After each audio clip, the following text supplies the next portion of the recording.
You're right, boys. It looks like we killed her. So, bit of a backstory. This is my 2.5 litre turbo diesel transit, and I don't know if we're going to be able to resurrect it. I've been playing with all kinds of things trying to fix a fuel delivery issue. So, it's a Lucas Epic electronic programmed injection control pump. So tonight we changed the speed sensor on the side there. It was wired up. Then also I've had the 4 actuators off it, undone all of them and put them all back on again. Checked for fuel flow with it running, pulled the return line off and watched it squirt everywhere, which is why I had to clean up so much. Took it for several test drives to try and see if we've made any difference. Now, the crazy thing is, when you're driving it, it's just really dull, just got no power, really struggles. It's making a little bit of boost. That's the other things I did. I pulled the air intake out. I could have a look at the turbo and all that kind of stuff and make sure that the wastegate actuator moves. All these things. Unplugged every sensor to see if it makes any difference, but we've still got an engine light. It's still slow, it's still idles weird. Anyway, it may never idle again. After a couple of drives, a few bits and pieces, had it idling here nicely after we changed lifted the, what are they, solenoids. These solenoid actuator things, I'll go into the shed and show you on the other pump what they actually do. Okay, so here's injection pump number 2, and the one with the plunger on it there.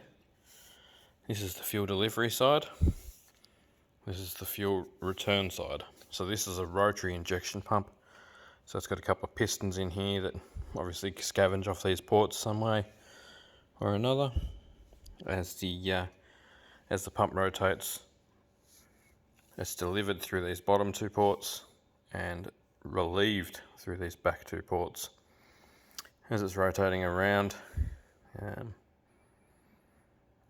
my suspicion was that this one, which has the rubber on it from all the reading that I had done, my suspicion was that that had some crap in it that may have been blocking that orifice hole there, and that's what I was worried about. So whether this sucked air or whether this pump got full of fuel somehow, and whatever the case may have been, so all I literally did was lift that surface off there and some diesel run out. I then cranked it a couple of turns, a bit more diesel run out. I stalled it before it tried to start. Obviously I couldn't see the diesel leaking out, but it was evident that it had leaked out. All I wanted to do was push everything that was in there out. I then put the CFS back on, plunger was in there. It idled for nearly 10 full minutes. And you can tap the throttle and it'll rev up and down. I'm trying to be quiet though, because it's fairly, well, it was 11:30 or whatever when it did it. And then I'm standing in the shed here, and she just goes from idling to it had like a couple of little coughs and then just screamed. Like, I'm talking, you can't rev it that hard normally. Trust me, I've held it to the floor, nothing happens. It just goes to $4,000.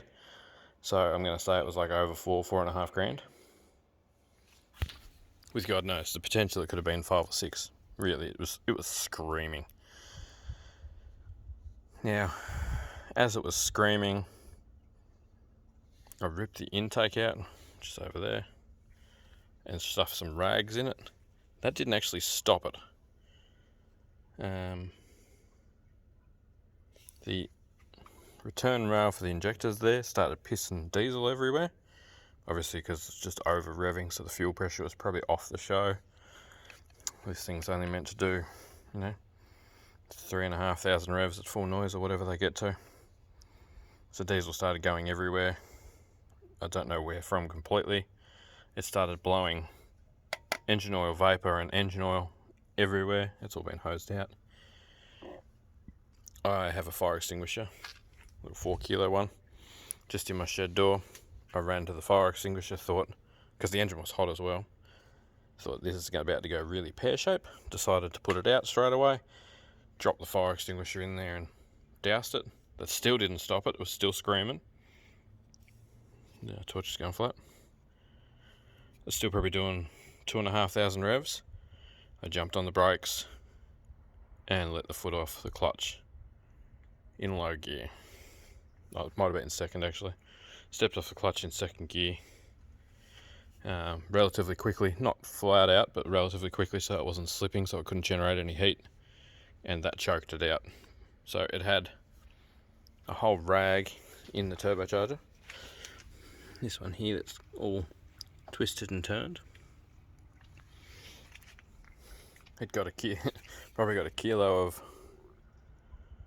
dust shot in it. I don't think all of it went in there though, because I shot that when the intake was still on. I give that a hose already, so there might not be that much in there. But yeah, that's where we're at. So the next step, I guess, will realistically be swapping this fuel pump out. I think that's where we're at now. I'm not sure whether you can leave the front pump part on and take the back housing off, or what the go is. I'll pull that other one that's on the bench in there apart. I do have another engine, thank God, but that's going to be a bit of effort to do a swap. It'd probably be forklift, drop the engine out underneath, all that kind of deal. But eventful first day of the year, guys. All we wanted to do was fix a little diesel issue, make it go a little bit better, and we may have blown it up.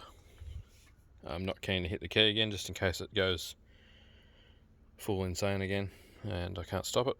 So yeah, that's what we're up against. Thought I'd give you a heads up. If you know of a Bosch manual pump, I'd love to know where one is. And yeah, catch you in the next video. Happy New Year.